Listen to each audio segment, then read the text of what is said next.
Hey guys, welcome back to my channel. I'm Amber, and today I'm going to be sharing with you everything that I've read, I'm currently reading, and what I watched in the past week. So this week was a bit of a struggle for me reading wise. I'm first going to talk about the one book that I should have read but didn't end up reading, and that was The Sky Stone by Nk Jemisin. This is the third book in the Broken Earth trilogy, and that would have meant me finishing that and having completed one part of my reading challenge that I have going on with trying to finish and read and finish 3 series that I am very much wanting to read. But I just got really anxious over this book over this last one because I felt very middle of the road with the second one because I didn't like Nasin and I really didn't like being in her head. I think that she could have told the story without us being in her head, because of she has an omniscient narrator in parts, and I feel like instead of having us in her head, which I just found frustrating, she could have done it in a different way. But I mean, it's her book, she does what she wants. I just didn't enjoy it, and I found it really hard to read just because I also felt like Nasin wasn't portrayed as a 9-year-old. She didn't feel like a 9-year-old. She felt like a teenager to me, and I'm pretty sure she's supposed to be 9 years old. So that was kind of where I landed with Nasin, but everything else was so great. That's why I still loved it. But when I got into this book, I was feeling very anxious because I knew that we were going to have Nasin's perspective again, and I wasn't looking forward to that. And also, so much time, there was a pretty good amount of time between having read the second book and getting the third book from the library, because I had to wait for it as a hold. So too much time went by, and it was so much easier for me when I finished the 5th season, which I absolutely loved 100%, and just going straight in because I didn't have too much. I knew I was going to have too much stuff with the 5th season because an anxiety over the second book because I knew I loved it. But definitely with this one, I found myself being so worried over it, and I had time to actually really think about those worries. I really want to read these one after the other, so I will end up buying them because I know that I want to have them, and I will try to read them one after the other and then make a final decision about those last 2 books. So hopefully that will happen. The one book that I did finish this week, I own, and I would get it, but my noodle is on my lap right now. So it's The Pianist by W. I'm not saying his first name. Spielman, I think is how you say his last name. This is his memoir about how he was able to survive in Warsaw during World War II. He's Polish and of Jewish descent, and you can take a really good guess at what that would have meant for him, and we see how he was able to escape a death so many times, and what it was like for him being in the middle of Warsaw when it was under control of the Nazis. It was so powerful and moving for me because it was an actual survivor's story told from their own voice. Just very powerful and very moving for me. And I would recommend everybody and anybody to read this. I feel like it's very timely in a way, especially with a lot of the things that he talks about. You could definitely hear his anger about how people who are supposed to be his countrymen and women who turned a blind eye to what was going on, the hypocrisy of certain groups of people. Yeah. Anyways, I definitely think that he talks about it in such a matter-of-fact way, he just talks about this is what it was, and some people can misinterpret that as him just not having any emotion towards it, but I feel like there is so much emotion because of that. He wrote this so close to the end of the war that I feel like he was still in shock, and this was his way of processing everything that he had gone through, that it makes a lot of sense that there wouldn't be emotion. I feel like there was emotion because of that, and I felt his emotion throughout, especially when he was talking about his own country people and certain things. And yeah, I don't rate memoirs, especially memoirs that I don't have, there's nothing like moralistically problematic, or like something that I just in general find problematic about it. Those are the only times that I would rate something if I found something like very problematic about how they tell their story. Like if they, like, there was a book, and I want to say it's kind of like a revenge porn almost of a thing, because they were just hating on these people, and instead of like trying to like give like a full portrayal of both sides, they just hated on these people, and it came off like they were just hating on them for no, like, for just whatever reason, and they didn't like really explain everything that was going on, and instead it came off like this person was just making up a lot of things to like get revenge on these people. That is problematic to me. I have another example, but I'm not going to go into it because that would take a lot of time to talk about. Maybe I should talk about it because I think it is problematic. And That Is Wild by Cheryl Strayed. I find it very problematic that she writes about how she half-assed it in preparing for this like almost cross-country hike, wasn't it? Like what was the trail that she went on? And it like goes through like several states, I believe. And it was very dangerous what she did. She could have seriously injured herself or killed herself. And that is like the biggest risk. And I just find it very problematic that she talks about it and it comes off like she's bragging about how she was able to survive this hike. But if she had just prepared herself more and done what she knew that she should have done, that wouldn't have been as much of a risk. There's always a risk when you're going out into the wild and into dangerous hiking areas. Like, yeah, there's always a risk. But if you're not willing to prepare yourself, then that's on you and not on nature. And why I find it problematic is that she does not recognize those issues. She does not ever once, I feel like, if I remember correctly, ever say that like what she did was dangerous and that she could have and should have done it this differently. She seems to just be bragging about the fact that she did it. And I'm like, you're writing this after the fact, and you could feel like she knew it, that what she was doing was reckless and dangerous, but that she wasn't going to ever say what she did was wrong, and that she wouldn't recommend others doing the same thing, which is, I feel like, what I've heard a lot of people went and tried to do. So yeah, I find that very problematic. But other than that, I don't really like to rate memoirs other than times where I find things problematic. So moving on, I did DNF a book today at the time of filming this. Crazy, I know. But I was trying this today, and then I DNF'd it. First Comes Love by Emily Giffen. And this is about two sisters who, growing up, we're just normal sisters who they loved each other, but they, get at each other. But then tragedy strikes, and ever since they haven't, the whatever bonds they had splintered. And now at the just in their late 30s, Josie, who I think is the younger of the two, is a teacher. She's single, and desperate to have, she wants a family. She wants to have a kid. And when her ex-boyfriend's daughter ends up in her class, she decides to take measures in her own hand. Takes things in her own hands. Measures? Whatever. And then you have her sister, Meredith, who is married, has a 4-year-old daughter, and on the outside she seems to have this perfect life, but she's dissatisfied and restless in her marriage, and she wonders if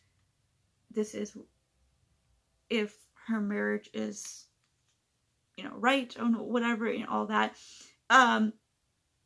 but the anniversary to that tragedy is starting to come closer, and as it comes closer, these two sisters have to deal with the past and come to terms with their decisions surrounding all that.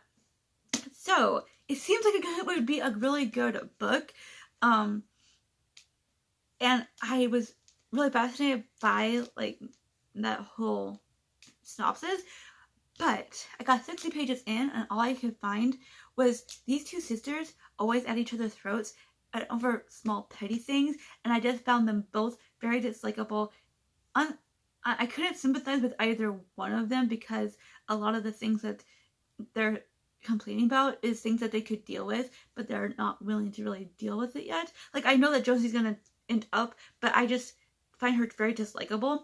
And Meredith, she doesn't talk to her husband about any of the issues that surround their relationship, and instead just denies him things and acts very angry all the time and all that, and instead of just talking. And I find that frustrating, the whole miscommunication, not communication type tropes, to be really annoying, because if you just talked about it, maybe things would actually work out. Maybe you would be able to like figure out where you guys stand instead of always letting yourself stay in that limbo. And it would be another thing if she just talked to her husband and then he didn't want to deal with it. Then I would feel sympathy for her. Then I would understand. And I understand that there's times in any relationship, marriage, etc., that where you're gonna be in like a stagnate and issues and things rise up when you don't talk about it. And I get that that's a realistic thing that can happen. But I also find the fact that Meredith is portrayed as this miserable wife and mother, like that is such an overdone storyline, and I didn't care for that. I thought there was going to be a little bit more to that, and I kind of like slid by that aspect when I read the synopsis, but it's so dominant in her storyline, and I thought like, well, it means that she's gonna, and I also thought that there was gonna be some actually dealing with it, but I feel like the whole book is gonna be that. I just skimmed through to see like where this was going and to see if there's actual growth. But from that and from what I've read from other people who felt similar to me, it's like this whole book is about these two sisters just being at each other's throats for small petty things, as I said, and just Meredith being this miserable woman that's not willing to like deal with her issues until like closer to the end of the book. So I just know I didn't want to deal with all of that.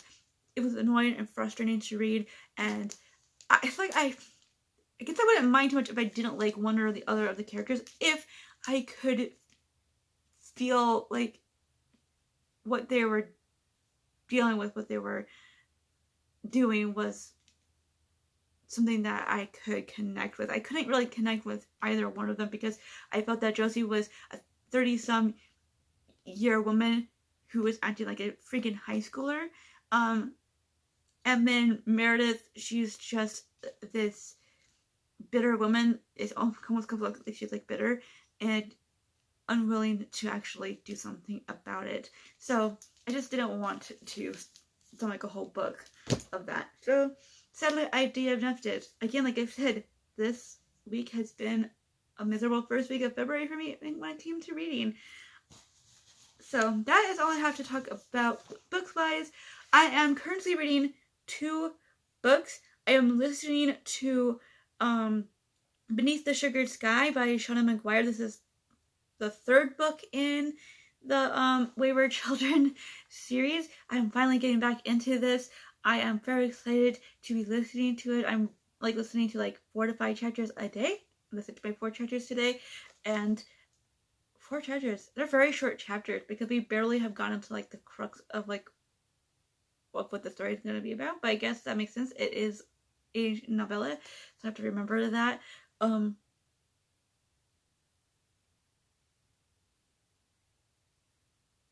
That things are going to be happening, but I actually thought it would be like, it was kind of interesting because it like starts off like in other people's perspectives, and I thought we were going to just go straight into that other person's perspective and see like what happens with her, but no, it's fine.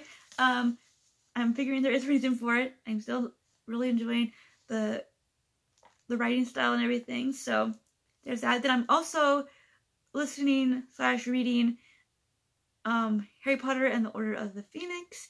This is my work read, is what I listen to while I'm at work, and yeah, I am quite far into this book. I think I'm 20 chapters in now. I feel like I am. So it's what it's going to be for now until I finish the books. I haven't been in the mood to just like listen to it like on a daily basis, but like when I'm at work and I just like go into it, it helps because I can like mindlessly, like I'm work and have it in my ears, and it just works perfectly for me. So that is what it will be for me with that. So yeah, we'll see how, if I finish it this Friday. I don't think I will, because I only read like, what was it, 6 to 7 chapters, and there's like 38 chapters. So yeah, it's gonna take me a couple more weeks, unless I do end up reading some this week, in the middle of the week, throughout the week. I'm gonna try to get myself to do it.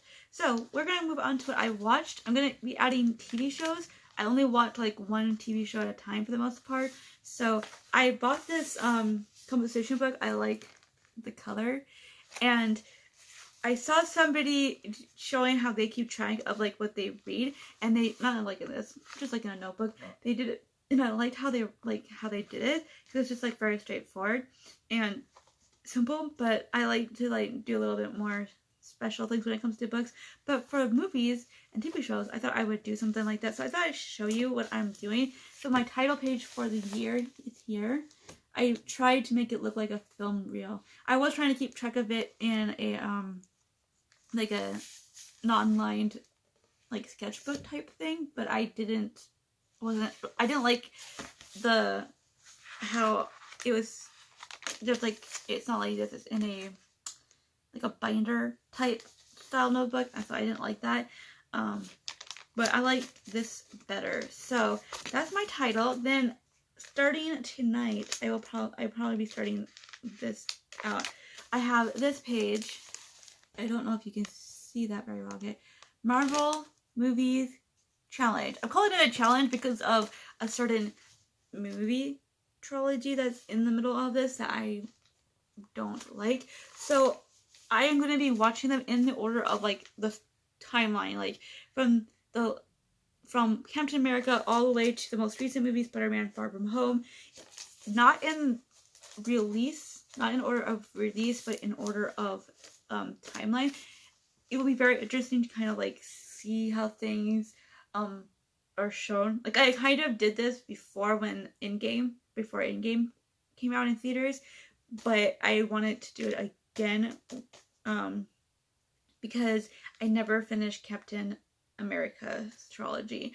I do not like Captain America. I find him very annoying and just full of himself, and he just thinks that he's so good and good of a person, but he never like recognizes how that makes him come off as very arrogant and just pompous, and I find that very annoying. Like, people don't like Iron Man, but I do, because at least he recognizes the issues that he has. Like, he knows the kind of person he is, and he like accepts it. But Captain America ignores everything that being construed as a negative towards him, and just like, look at me, I'm so cool, and all that nonsense. And I'm almost like, dude, take a chill pill. Just because you're this macho man now doesn't mean that you're all that good, all that great. Whatever.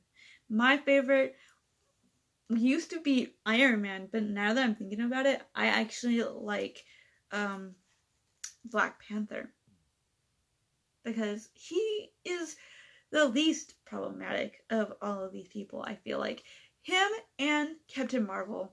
Oh man, she's so amazing, kick ass, and I really am hoping there's gonna be a second movie. I feel like we should have heard about that when they were talking about all the movies that are coming out, you know, and all that. I feel like we should have heard if there's gonna be a second one in that, but maybe they're holding off on that until like certain other movies come out.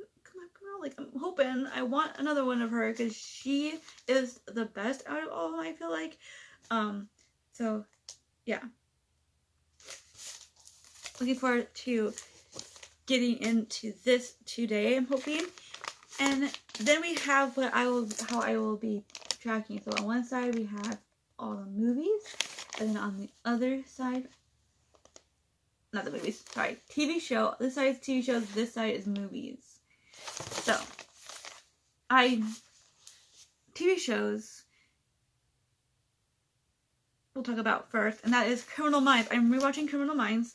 I feel so frustrated with the fact that I always end up rewatching things instead of trying something new, because I always get anxious when it comes to like new things, because I'm just like, have I like it, and then something happens with the characters I like, and how I don't like it. Like, it's too much anxiety around starting something new for me.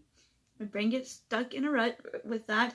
I did get halfway through The Witcher, but I'm waiting to get back into that after I've read the first and either the first or the second book. I'm deciding. I have to look up to see if what the first season covers book wise. So other than that, like, that's the only new thing that I've actually like started this year.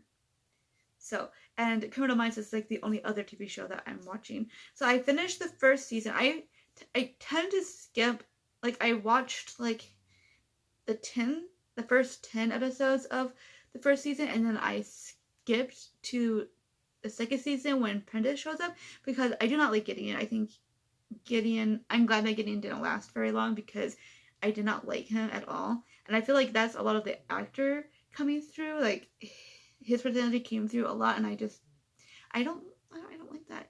I don't like when people think they're all that great, and then they act like they're this great human being, like they're this wonderful, like, I don't know how to explain it, but it's like they act like a goody two shoes, but they're not that great of a person, really. I don't like when they try to make it out like they're better than what they are. It's just like, recognize that you're not perfect. You're not perfect, and he's very rude, and I feel like some of it is a character, but a lot, I feel like a lot of it is the actor coming through. So I skip to when Prentice shows up, because even though Gideon is still there, she kind of like adds a little bit more to the show, and a lot of interesting plots and storylines come in when she shows up. And then I will probably skip one episode in the third season, the first episode that Rossi shows up, because I find that whole thing annoying.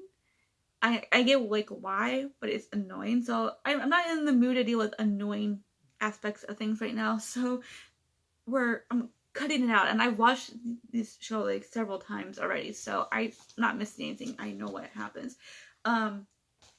But yeah, so I'm on the second season right now. Reed has just started dealing with his addiction right now. We're like a few episodes after his kidnapping situation. Yeah, so movies. This week I watched 2 movies. I didn't think I was going to watch 2 new movies for myself, but I did. So the first one I watched was Alita Battle Angel, and this is a sci-fi movie about this cyborg named Alita who is saved from like the scrap pile by this doctor, Dr. Ito, and she wakes up with no memories of who she was, and a teenage human boy, a teenage human person, guy, whatever he was,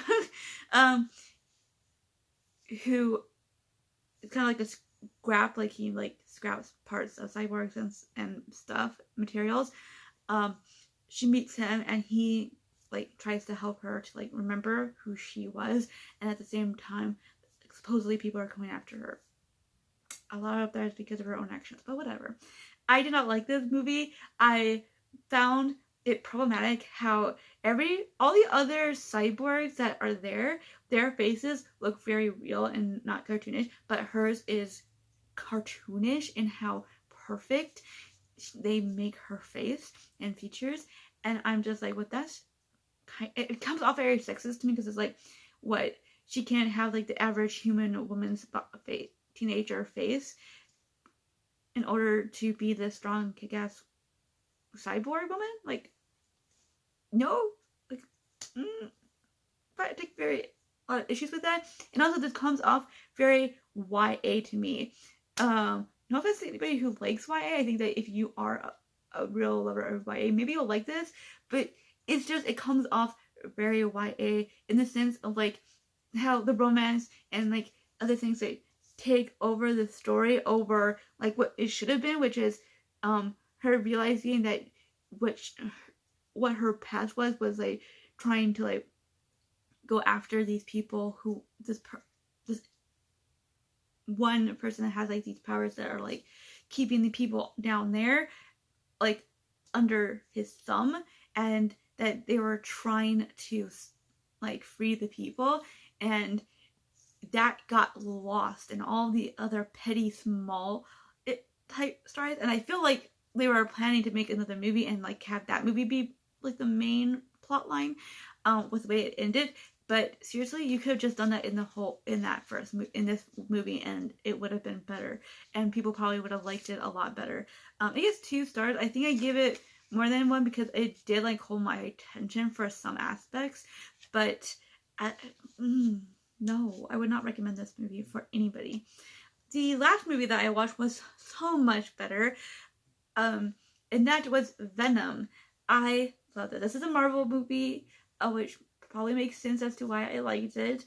But I've been procrastinating on this for so long. I do not know why, because if I just watched it, I would have just enjoyed it. It would have been great.